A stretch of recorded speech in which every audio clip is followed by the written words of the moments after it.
The first note showed up on my door before I'd even finished unpacking. No name, no signature, just 7 words, scrawled in red ink. You don't belong here. Leave now. At first I laughed it off. New house, new neighborhood, maybe someone thought they were being funny. But then came the second note, and the third, each one more aggressive, more personal, as if someone was watching me. Soon it wasn't just notes. The sprinklers mysteriously turned on in the middle of the night, flooding my yard. Trash appeared on my driveway every morning. My mail started disappearing. And then, late one evening, as I was locking up, I heard it. A slow, deliberate knock on my window. That's when I learned it wasn't just a neighbor. It was the president of the HOA, and she was convinced my home shouldn't exist at all. She claimed the entire street belonged to the HOA, even though my deed said otherwise. And she had one chilling message for me. Leave, or we'll make you leave. What would you do if your neighbors decided you didn't belong, and they were willing to do anything to force you out? When I first moved into my new home, I thought I'd found peace. The house wasn't inside the local HOA's boundaries, and that was exactly why I chose it. No arbitrary rules, no surprise fees, just freedom. But almost from the moment the moving truck pulled up, she appeared. Marla, the self-appointed queen of the neighboring HOA. Perfectly pressed suit, clipboard clutched to her chest like a weapon, eyes sharp enough to cut glass. She watched every box come off my truck as if each one were a personal insult. And on the second day, she made her move. She marched right up my driveway and announced, in the tone of someone granting mercy, that I'd need to register my property with the HOA. I told her, politely, that my home wasn't in her jurisdiction. Her smile didn't reach her eyes. That's what they all say, before handing me a thick packet of HOA bylaws anyway. It started small. A friendly reminder letter slipped under my door about the color of my mailbox. Apparently, it clashed with community aesthetics. Then another, about where my trash bins were stored. Then the first fine, $50 for unauthorized landscaping. I didn't even have landscaping yet. Within weeks, they escalated. Tickets on my windshield, threats of legal action, even letters claiming they could place a lien on my house if I didn't comply. I called the county. They confirmed what I already knew. My house wasn't part of the HOA. Legally, they had no authority over me. So I wrote back. Firm, direct.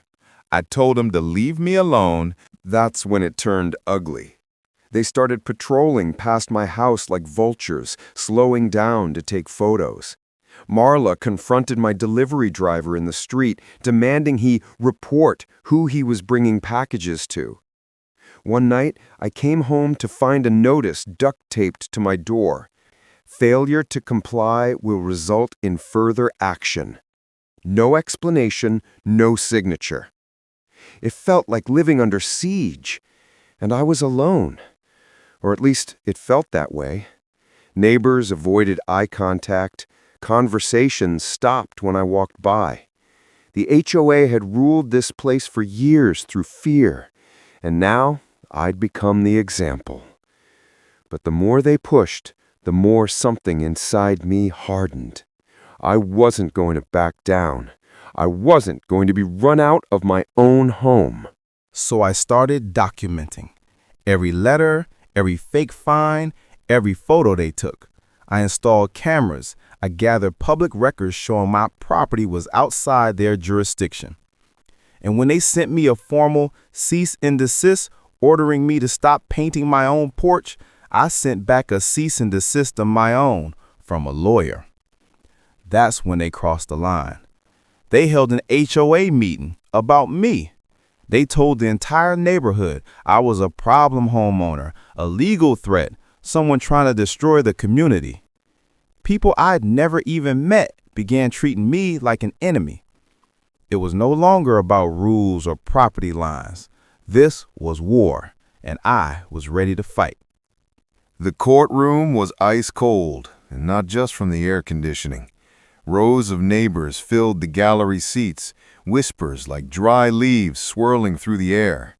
At the front, Marla sat ramrod straight at the HOA's table, flanked by their attorney, a smug man in a pinstripe suit who kept flashing shark-like smiles at the judge.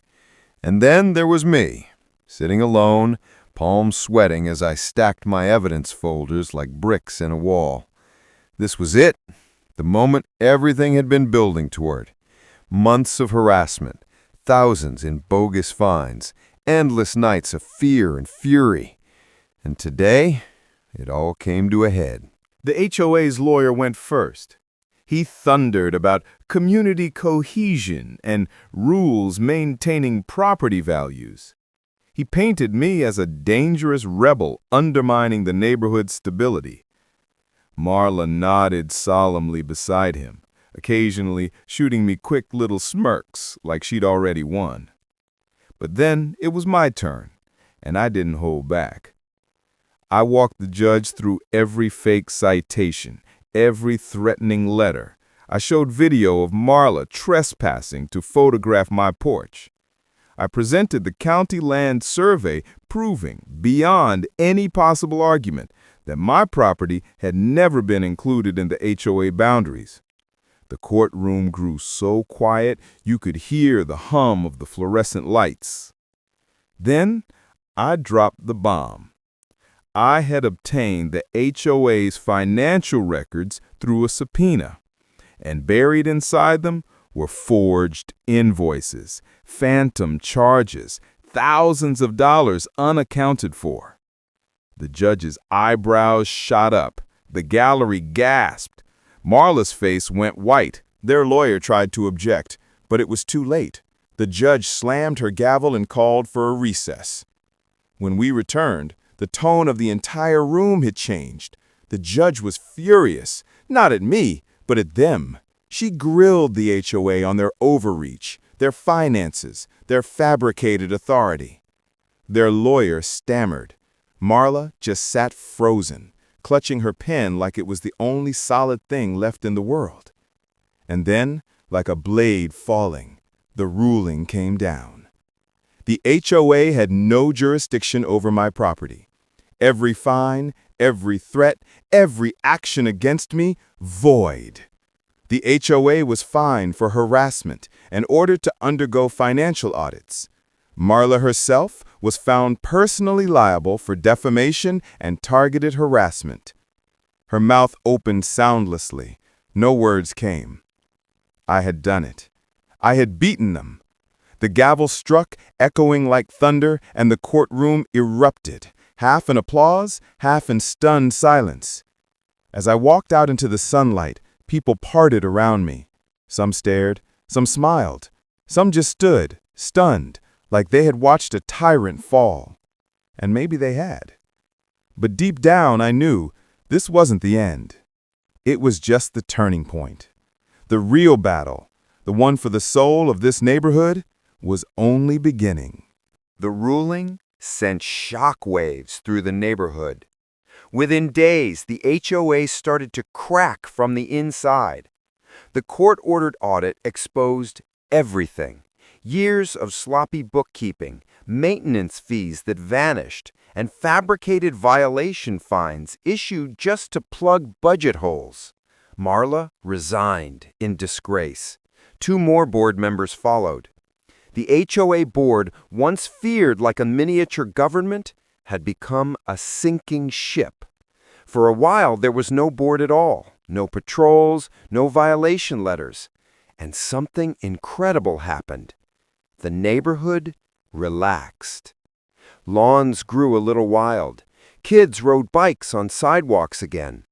People laughed in their driveways without glancing over their shoulders. Then, slowly, something else began. People started talking to me.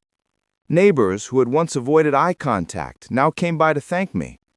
"Mr. Henderson, The old man across the street who'd once been fined for having a non-conforming bird feeder actually teared up.